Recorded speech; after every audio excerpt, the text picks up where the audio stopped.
Good evening, guys. Good evening, guys. Nagadobo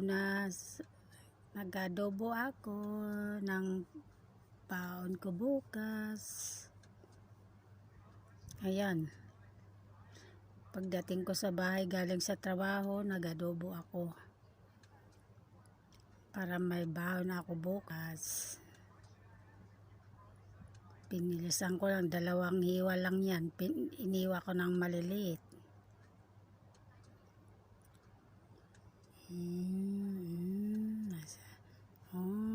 Marami. Ulam namin ni Greg. Kasi yung 3 doon, nakasama namin na Pilipino, diet daw sila. Kaya 2 kami lang ni Greg dyan kumain, magulam.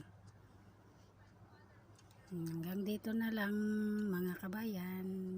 Thank you din sa panonood. Bye bye.